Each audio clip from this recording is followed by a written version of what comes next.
အမျိုးသမီးတူဟာဆိုဖာပေါ်မှာအိပ်ပျော်နေစဉ်သူမရဲ့ခွေကထူးဆန်းစွာဟောင်းနေပြီးတော့တခုခုကဆွဲချလိုက်တယ်လို့မျိုးဆိုဖာပေါ်ကနေကိုပြုတ်ကျသွားပါတယ်။ဒီမြင်ကွင်းလေးကိုတေချာကြည့်ပါ။ညာနဲ့တကောင်2နာရီခွဲဝန်းကျင်အချိန်မှာပါ။အိမ်ထဲမှာအားလုံးကတိတ်ဆိတ်နေပြီးအမျိုးသမီးတစ်ယောက်ဟာအေကန်ကဆိုဖာပေါ်မှာအပန်းဖြေရင်းနဲ့အိပ်ပျော်သွားခဲ့ပါတယ်။ဒါပေမဲ့သူမရဲ့ဘေးနားမှာကင်းဆောက်တယ်လို့ထိုင်နေတဲ့ခွေကြီးကတော့တခုခုကိုကြိုတင်ပြီးတော့သတိပြုမိထားပုံရပါတယ်။သူရဲ့ကြီးတွေကလေယူတွေကနေပြီးတော့အမှတ်သားမရှိဘဲနဲ့နေရာတစ်ခုကိုစိုက်ကြည့်နေပြီးအဆက်မပြတ်ဟောင်းနေခဲ့ပါတယ်။ခွေးရီဟာလူတွေထက်ကိုအာယုံခံစားမှုပိုပြီးတော့ကောင်းတယ်ဆိုတာကိုသိမှာပါ။အိမ်နောက်မှာတော့ဖြစ်လေဖြစ်တာမရှိတဲ့ထူးဆန်းမှုတစ်ခုကစတင်လာပါတယ်။အိပ်ပျော်နေတဲ့အမျိုးသမီးဟာဘာကြောင့်ရင်းမှမရှိပဲဆိုဖာပေါ်ကနေကျမ်းမြင့်ပေါ်ကိုဝုန်းကနေလွင့်ထွက်သွားခဲ့ပါတယ်။တစုံတစ်ယောက်ကခြေထောက်ကနေအတင်းဆွဲချလိုက်တယ်လို့မျိုးအရှိန်နဲ့ကိုပြုတ်ကျသွားတာပါ။သူမလန်နိုးလာတဲ့အချိန်မှာခန်းထဲမှာဘယ်သူမှမရှိပဲခွေးကြီးကတော့ဒေါသတရှိနဲ့အမှောင်တူးကိုဆက်ပြီးတော့ဟောင်းနေတော့မှဖြစ်ပါတယ်။ဒီလိုမျိုးဖြစ်ရမျိုးကစိတ်တင်တာထက်ကိုပိုပြီးတော့ခက်ခဲလွန်ပါတယ်။ဒီဗီဒီယိုမှာဆိုရင်တော့ပိုပြီးတော့မှကြောချမ်းဖို့ကောင်းတာပါ။အိတ်ဆောင်တစ်ခုမှာတက်ဆင်ထားတဲ့ CCTV ကနေရိုက်ကူးမိထားတဲ့မှတ်တမ်းတစ်ခုပါ။လူငယ်တစုဟာကျမ်းပြင်ပေါ်မှာအတူတူအိပ်ပျော်နေကြပါတယ်။အားလုံးကတော့နှင်းနှင်းချစ်ချစ်အိမ်မောကျနေစဉ်အတွင်းမှာပဲခရင်အောက်ကနေပြီးတော့လူတစ်ယောက်ရဲ့လက်ထက်ကိုမှပိုပြီးတော့ကြီးမားတဲ့မှောင်မဲနေတဲ့လက်ကြီးတစ်ဖက်ကဖြည်းဖြည်းချင်းထွက်ပေါ်လာပါတယ်။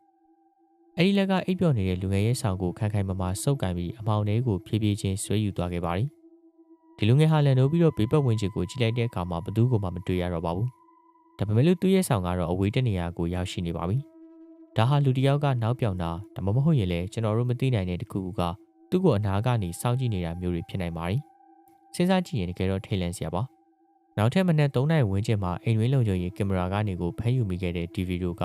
တေးဆေးချောက်ချားနေတဲ့လေကားထိတ်နေရမှာချိတ်ထားတဲ့လဝါကက်တိုင်ဟာဘယ်သူမှမရှိဘဲနဲ့အလိုလိုလဲပတ်နေတာပါ။လေတိုက်လူလှုပ်ရှားနေတာမျိုးလည်းမဟုတ်ပဲနဲ့တစုံတစ်ယောက်ကလက်နဲ့အားထည့်ပြီးတော့လှည့်နေတယ်လို့မျိုးစဝိုင်းပုံစံအစမပြစ်ကိုလဲနေတာဖြစ်ပါတယ်။ဘာစကရိယာမှလည်းတက်ဆင်မထားသလိုအနားမှလည်းဘယ်သူမှမရှိနေပါဘူး။ဘာသာရေးအရာအထွတ်မြတ်ထားတဲ့ပစ္စည်းတစ်ခုကဒီလိုမျိုးထူးထူးဆန်းဆန်းလှုပ်ရှားနေတာဟာအဲ့ဒီအိမ်ထဲမှာတစ်ခုခုအမှားယွင်းရှိနေပြီဆိုတာကိုပြသနေတာလား။ဒါမှမဟုတ်ရင်ဒီလိုမြင်ကွင်းမျိုးကိုကိုယ့်ရဲ့မျက်စိနဲ့တက်အပ်မြင်လိုက်ရရင်တင်ဘယ်လိုမျိုးတုတ်ပြန်မလဲဆိုတာလေကွန်မန့်လေးမှာရှင်းပေးခဲ့ပါဦး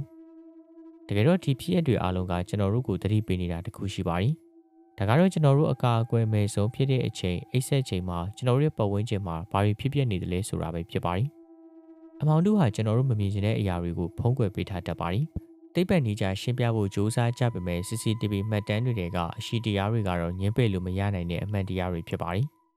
အတန်တန်ကြားလိုက်လို့ပဲဖြစ်ဖြစ်တခုခုကကိုယ့်ကိုစိုက်ကြည့်နေတယ်လို့ခံစားရလိုက်လို့ပဲဖြစ်ဖြစ်အဲ့ဒါကိုလစ်လို့မရှိလိုက်ပါနဲ့။တခါတလေမှတင်းရဲ့အာယုံခံစားမှုကအမှန်ကန်ဆုံးဖြစ်နေတတ်ပါတယ်။တကယ်လို့အပြင်ဘက်ကနေတကားအတန်တွေအခန်းထဲကအလိုလိုလှုပ်ရှားနေတဲ့ပစ္စည်းတွေနဲ့မဖိတ်ခေါ်ပဲနဲ့ရောက်လာတဲ့အရာတွေကတင်းရဲ့အနာမှာအမြဲရှိနေနိုင်ပါတယ်။ဒီကနေ့ကျွန်တော်တို့အမ်နိုင်မြန်မာလေးကတော့ဒီလောက်နဲ့ပဲနှုတ်ဆက်လိုက်ပါရနော်။နောက်ထပ်6ချားစရာကောင်းတဲ့ဗီဒီယိုတွေနဲ့ပြန်ဆုံကြပါဦးမယ်။